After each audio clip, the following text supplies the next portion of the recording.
జై శ్రీమన్నారాయణ. అందరికీ నమస్కారం.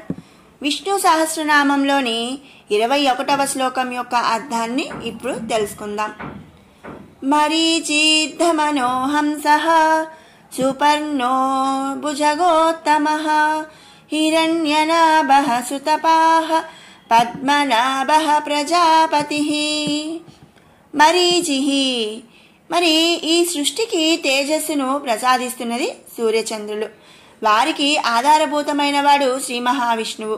అతని తేజస్సు చేతనే వారిద్దరూ కూడా ప్రకాశిస్తున్నారు కనుక అతడే మరీచి అని చెప్పి అనబడుచున్నాడు. మరి ముందు అన్ని నామాల్లో కూడా మనం చెప్పుకున్నదే మళ్ళీ నేను చెప్తున్నానండి.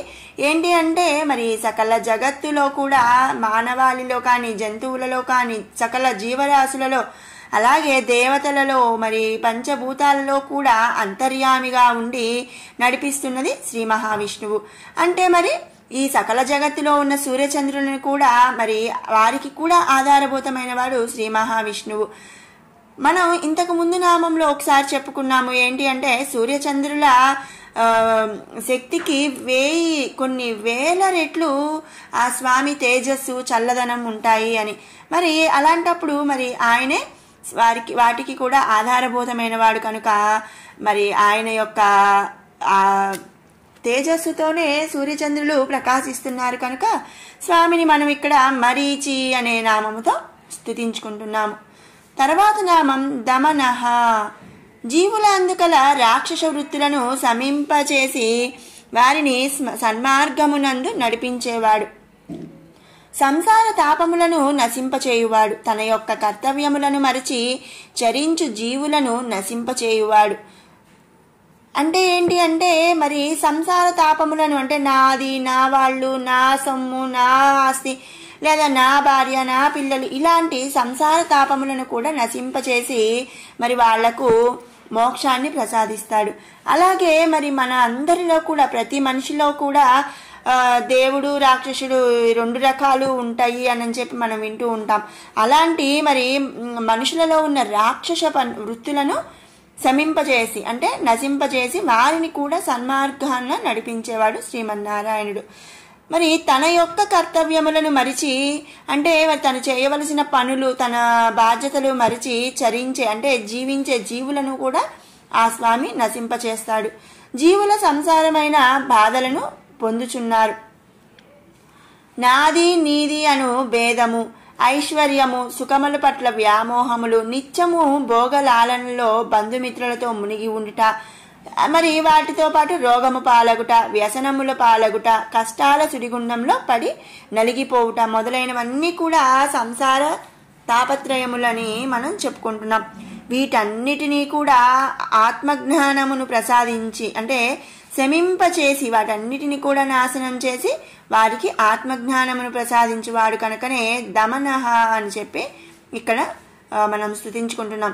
అంటే ఏంటి అంటే దమనః అంటే నశింపచేసేవాడు.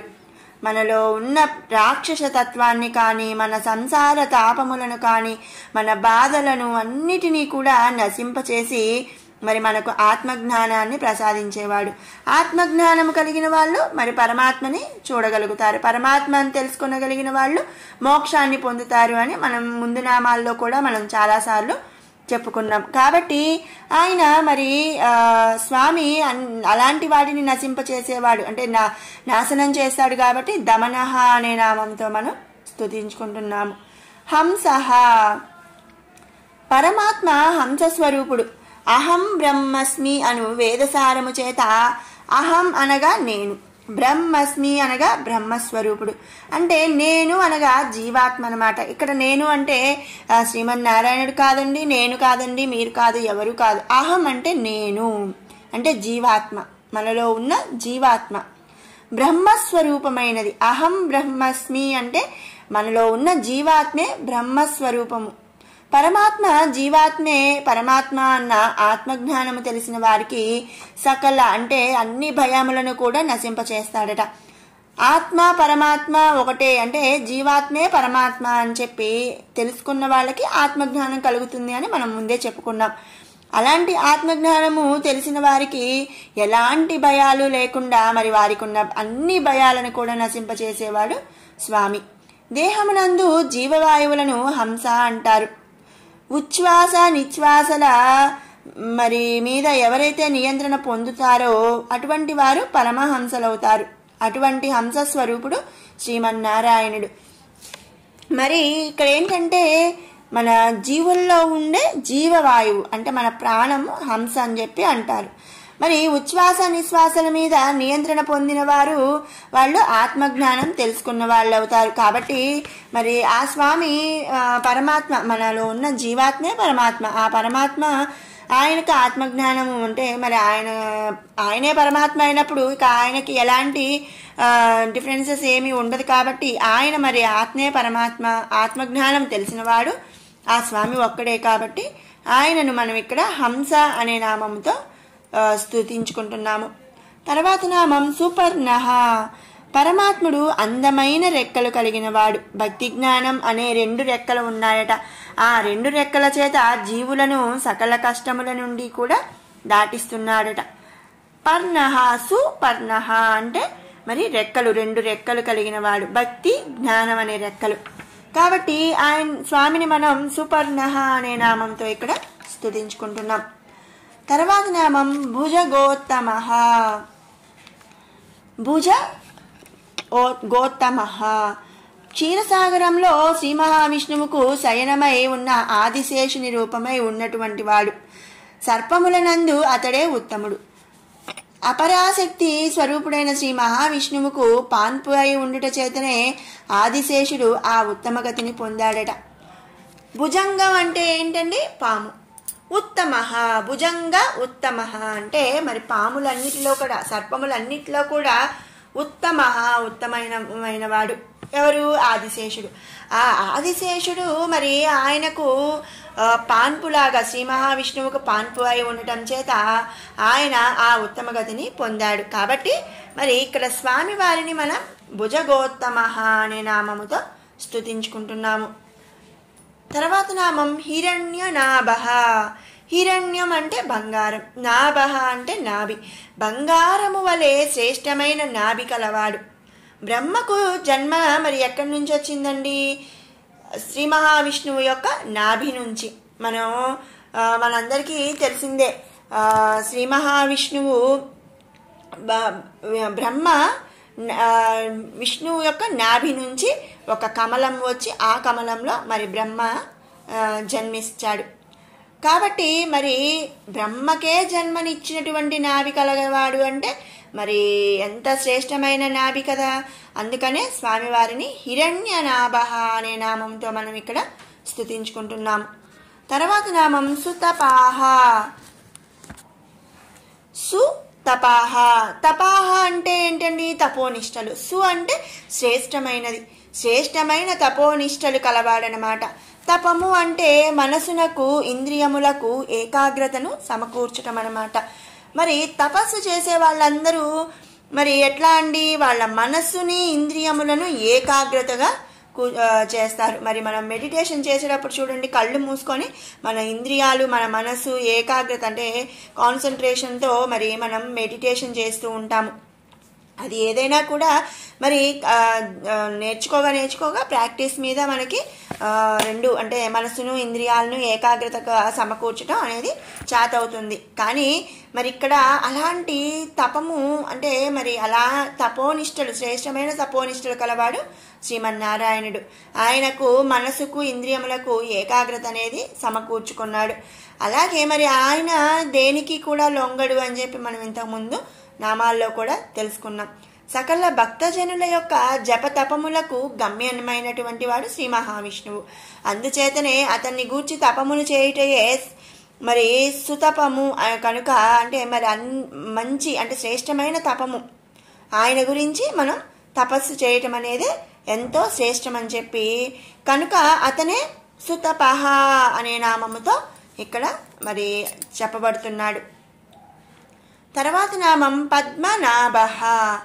బ్రహ్మ జన్మస్థలమైన పద్మమును నాభి అందు కలవాడు.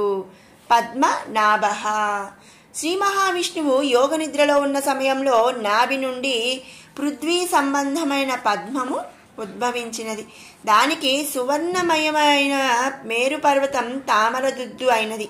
అందుచేతే శ్రీమన్నారాయణుడు పద్మనాభుడు అని చెప్పబడుతున్నాడు. మరి నాభియందు పద్మాన్ని కలిగిన వాడు కాబట్టి స్వామిని ఇక్కడ మనం పద్మనాభ అనే నామముతో స్తుతించుకుంటున్నాం. తర్వాత నామం ప్రజాపతి. మనం ముందన్ని నామాల్లో కూడా ఇప్పటి వరకు చెప్పుకున్న నామాల్లో చాలాసార్లు మనం ఏం చెప్పుకున్నామండి, ఈ సకల జగత్తుకు కూడా అధిపతి స్వామి. ఆయనను మించి ఎవరూ లేరు. ఆయనే ఈ సకల జగత్తులో కూడా అంతర్యామిగా ఉండి సకల జగత్తును, సకల జీవరాశిని, దేవతలను, పంచభూతాలను అన్నిటినీ కూడా నడిపిస్తున్నాడు. కాబట్టి మరి సకల జగత్తుకు కూడా స్వామి అయిన వాడు కాబట్టి ప్రజాపతి అనే నామముతో స్వామిని మనం ఇక్కడ స్తుతించుకుంటున్నాము. మరి విన్నారు కదండి 21వ శ్లోకం యొక్క పూర్తి వివరణ. ఇప్పుడు 21 నుంచి 30వ శ్లోకం కూడా ఒక్కసారి పారాయణ చేసుకుందాం. మరీచిర్ధమనోహంసః సువర్ణో భుజగోత్తమః హిరణ్యనాభః సుతపాః పద్మనాభ ప్రజాపతిః అమృత్యు సర్వదృక్సింహః సంధాతా సంధిమాన్ స్థిరః అజో దుర్మర్శన శాస్తా విశ్రుతాత్మా సురారిః గురుర్గురుతమో ధామ సత్యః సత్యపరాక్రమః నిమిషో నిమిషస్రగ్వి వాచస్పతిరుదారదీః అగ్రనీర్గ్రామణీర్ శ్రీమాన్ న్యాయో నేతా సమీరణః సహస్రమూర్ధా విశ్వాత్మా సహస్రాక్ష సహస్రపాత్ ఆవర్తనో నివృత్తాత్మా సంవృత సంప్రమర్దనః అహ సంవర్తకో వహ్నిః రనిలో ధరణీధరః సుప్రసాదః ప్రసన్నాత్మా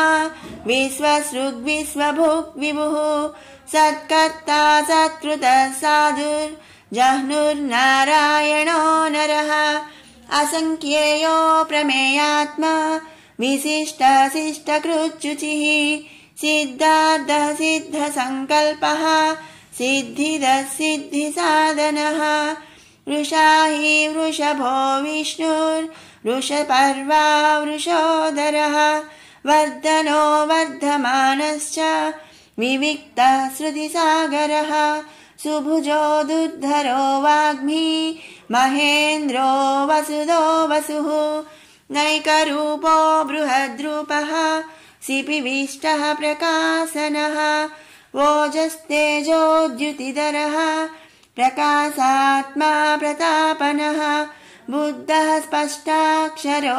మంత్రశ్చంద్రాంశుర్భాస్కరద్యుతిః.